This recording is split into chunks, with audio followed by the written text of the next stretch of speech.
Hello, thinkers. In this video, you'll discover why you feel empty, anxious, and lost in 2025, and more importantly, how to escape this psychological trap that a German philosopher predicted 140 years ago with terrifying accuracy. I know you're probably thinking, here comes another guy trying to force ancient philosophy to explain modern problems. But what if I told you that Friedrich Nietzsche didn't just anticipate our digital age, but also left the complete roadmap for you to get out of this? In 1883, Nietzsche wrote something that should terrify you. He described exactly how you would feel living in 2025. Why does this matter now? Because while everyone debates AI and economic crises, the real catastrophe was already mapped out, and it's happening inside your mind at this very moment. And why do you need to watch this? Because if you've ever woken up asking, is this really it? If success feels tasteless, or if you feel disconnected even when surrounded by people, you are literally living proof that Nietzsche was right. The question is, will you continue being part of the prophecy? Or will you use the antidote he left behind? Picture this. A sickly, isolated man in 19th century Europe, watching people celebrate progress, technology, and the death of old superstitions. While everyone around him cheered for the dawn of the modern age, this philosopher saw something that made his blood run cold. What did Friedrich Nietzsche see that others couldn't? He witnessed the birth of what he called the last man, a creature that would emerge in the distant future, living in comfort, but dying inside. Sound familiar? Here's what's chilling. Nietzsche described this future human with surgical precision. He wrote about people who would have everything they need, but feel nothing. People who would be connected to everyone, but understand no one. People who would achieve great things, but find them meaningless. But here's where it gets disturbing. He wasn't just making philosophical observations. He was watching the psychological DNA of modern humanity being written in real time. Every convenience, every technological advance, every step away from struggle and meaning was creating the blueprint for your current mental state. Think about it. When was the last time you felt truly alive? Not just happy or entertained, but genuinely, deeply alive. Nietzsche predicted that this feeling would become increasingly rare, eventually disappearing altogether. The man who gave us concepts like God is dead and what doesn't kill you makes you stronger saw something in human nature that terrified him more than any external threat. He saw us becoming our own worst enemy. And the most unsettling part? He wrote this prophecy specifically for people like you, living in times like these. The question that haunted him was simple. What happens to humans when they get everything they think they want? The answer he found is why you're watching this video right now. Friedrich Nietzsche, the man who declared God is dead and gave us the concept of the Übermensch, left behind a prophecy so disturbing that academia has spent over a century trying to bury it. In his work, Thus Spoke Zarathustra, Nietzsche described what he called the last man. And if you're feeling that existential dread right now, congratulations, you're living proof of his accuracy. But here's what they don't teach you in philosophy class. Nietzsche wasn't celebrating the death of traditional values. He was terrified of what would replace them. He saw that when humans lose their sense of higher purpose, they don't become free, they become empty. Listen to this direct quote from 1883. "The earth has become small, and on it hops the last man who makes everything small. We have invented happiness," say the last men, and they blink. Does that sound like anyone you know? People who claim to be happy but seem dead behind the eyes. People who have everything but appreciate nothing. People who are constantly entertained but never truly satisfied. Nietzsche predicted that future humans would live in unprecedented comfort while experiencing unprecedented emptiness. They would have access to all knowledge but understand nothing. They would be connected to everyone but know no one. And here's the part that should make you hit that like button and subscribe to this channel, because what I'm about to reveal next will change how you see your entire existence. Nietzsche didn't just predict this crisis. He also provided the exact antidote. But first, you need to understand just how precisely his prophecy matches your reality. The parallels are so accurate, it's almost supernatural. The question is, are you ready to see yourself in his mirror?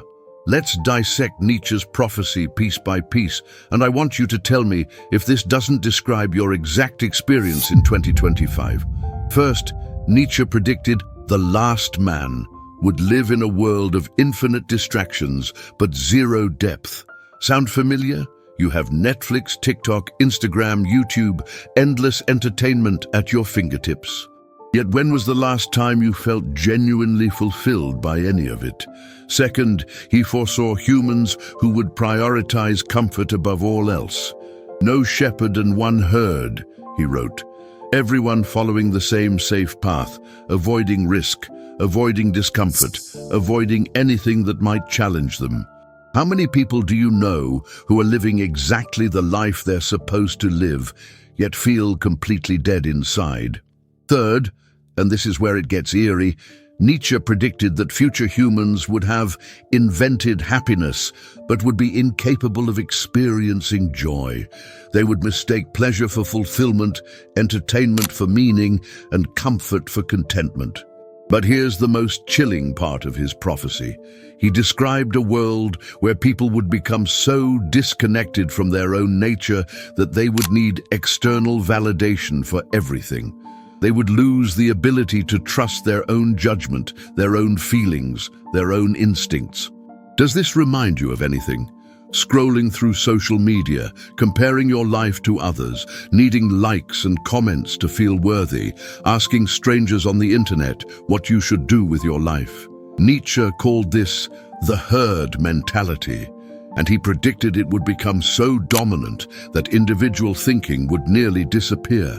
People would become so afraid of standing out, of being different, of taking responsibility for their own lives, that they would voluntarily surrender their autonomy. The most terrifying aspect. He predicted that these last men would be proud of their emptiness. They would call their lack of passion being rational. They would call their fear of risk being responsible. They would call their spiritual poverty being realistic. Or are you starting to see yourself in this mirror? Now let's connect Nietzsche's 140-year-old prophecy to your daily reality in 2025 and prepare to have your mind blown by the accuracy. Remember how Nietzsche predicted humans would invent happiness? Look around you. We have an entire industry built on selling happiness, self-help books, life coaches, meditation apps, wellness retreats. Yet depression and anxiety rates are at historic highs. We've literally invented happiness, just like he said, but we're more miserable than ever. He predicted people would become obsessed with safety and comfort. Check your behavior. How many risks have you avoided this year? How many dreams have you postponed because they felt too uncertain?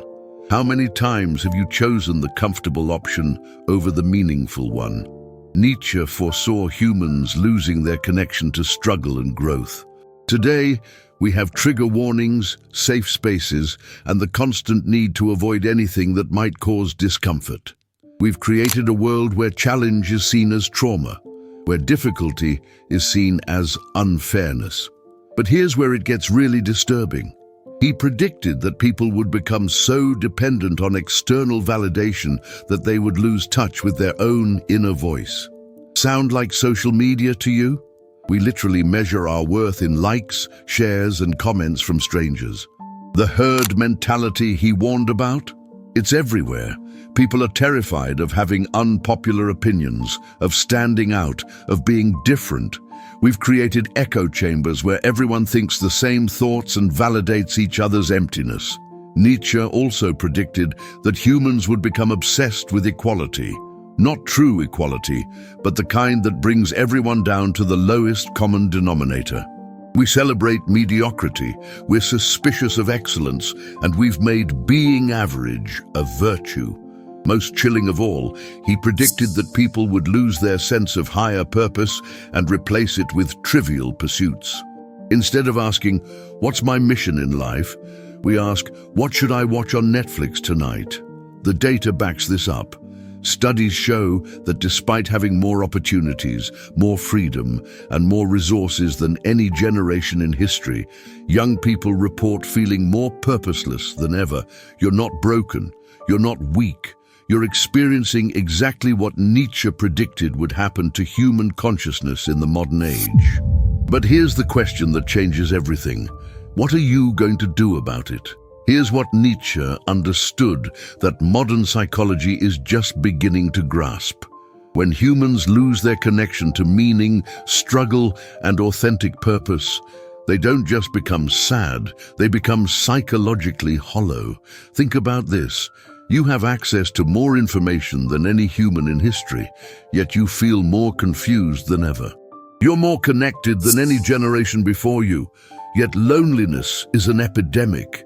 You have more choices than kings and queens of the past, yet decision paralysis cripples you daily. This isn't coincidence. It's the exact psychological consequence Nietzsche predicted. He called it nihilism, not just the belief that nothing matters, but the lived experience of meaninglessness seeping into every aspect of your existence. But here's what's truly terrifying. Your brain is adapting to this emptiness. Neuroscience shows that when we're constantly stimulated but never truly satisfied, our dopamine systems become dysregulated. We need more and more stimulation to feel anything at all. Sound familiar? Nietzsche predicted that last men would develop what he called the inability to despise themselves. In other words, they would lose the capacity for self-reflection and growth. They would become so comfortable with their mediocrity that they would stop even trying to improve. Look at your own life. How many times have you settled for good enough? How many times have you avoided challenging yourself because it felt uncomfortable? How many dreams have you abandoned, not because they were impossible, but because pursuing them required you to face uncertainty? The psychological cost is staggering. We're seeing unprecedented rates of anxiety, depression, and what psychologists call existential emptiness. People describe feeling like they're living someone else's life, like they're actors in a play they never auditioned for. Nietzsche saw this coming because he understood something fundamental about human nature. We need resistance to grow. We need meaning to thrive. And we need authentic challenge to feel alive. When we remove all struggle, all risk, all genuine difficulty from life, we don't create paradise. We create psychological purgatory. But here's the crucial insight that will change everything. Nietzsche didn't just diagnose the problem.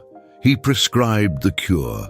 And if you're ready to stop being a victim of his prophecy and start becoming the solution he envisioned, what comes next will transform your entire understanding of what it means to be human. Here's what they don't want you to know. Nietzsche didn't just predict the crisis of modern humanity, he left behind the exact blueprint for escaping it. But this solution is so radical, so challenging to our comfortable worldview, that most people would rather stay miserable than embrace it. The antidote has a name, the Übermensch, often mistranslated as Superman, but really meaning the human who overcomes. Indeed, not someone with superpowers, but someone who overcomes the psychological limitations that keep most people trapped in mediocrity. But here's the catch, and this is why most people never escape Nietzsche's prophecy. Becoming an Übermensch requires you to do the exact opposite of what modern society teaches you to do. First, you must embrace struggle instead of avoiding it. Nietzsche wrote, "What does not kill me makes me stronger." But we've turned this into a motivational poster instead of understanding its deeper meaning. He's saying that difficulty isn't something to be avoided. It's the raw material of human growth. Second, you must create your own values instead of inheriting them from the herd. This doesn't mean becoming selfish or immoral. It means taking responsibility for deciding what's truly important to you, rather than letting society, social media, or your family decide for you. Third, you must learn to love your fate. What Nietzsche called amor fati. This means finding meaning not despite your struggles, but because of them. It means seeing every challenge as an opportunity to become more than you were. But here's the part that will challenge everything you believe about happiness. Nietzsche's Übermensch doesn't seek comfort, pleasure, or even happiness in the traditional sense. They seek something far more powerful. They seek to become who they truly are. The last man asks, "What will make me comfortable?" The Übermensch asks, "What will make me grow?" The last man seeks to fit in. The Übermensch seeks to stand out. The last man follows the crowd. The Übermensch creates their own path. This isn't about becoming arrogant or thinking you're better than others. It's about refusing to settle for the psychological poverty that Nietzsche predicted would consume humanity. The question is, are you ready to stop being a victim of his prophecy and start becoming the solution he envisioned? Because what I'm about to show you next is how to begin this transformation today. Right now, at this very moment, you're standing at the exact crossroads Nietzsche wrote about 140 years ago. You can continue being living proof of his darkest prophecy, or you can become evidence of his greatest hope. The choice isn't philosophical. It's practical. Every decision you make today either moves you toward the last man or toward the Übermensch. There's no neutral ground. When you wake up tomorrow and feel that familiar emptiness, that sense that something is missing from your life, remember this. That feeling isn't depression. It's your authentic self crying out against the psychological prison you've built around yourself. Start with this simple question. What would you do if you weren't afraid of what other people might think? Not what would make you happy, not what would be comfortable, but what would make you feel genuinely alive. Nietzsche understood something that modern psychology is just rediscovering. Humans aren't designed for comfort and safety. We're designed for growth, challenge, and the creation of meaning. When we deny this fundamental aspect of our nature, we don't find peace. We find emptiness. The path forward isn't about following someone else's blueprint for success. It's about having the courage to write your own. It's about choosing difficulty when it leads to growth. It's about embracing uncertainty when it leads to authenticity. This doesn't mean being reckless or abandoning responsibility. It means taking responsibility for your own psychological development, instead of outsourcing it to society, social media, or the opinions of others. Nietzsche's prophecy was never meant to be a prediction of inevitable doom. It was a warning, and warnings exist to be heeded, not fulfilled. You have everything you need to prove him wrong about humanity's future. The question isn't whether you can escape the trap of modern emptiness. The question is whether you will. Your life is not a dress rehearsal. Your dreams are not suggestions. Your potential is not optional. The philosopher who saw your struggle 140 years before you were born also saw your solution. The only question left is, what are you going to do with it? The choice, as it always has been, is entirely yours.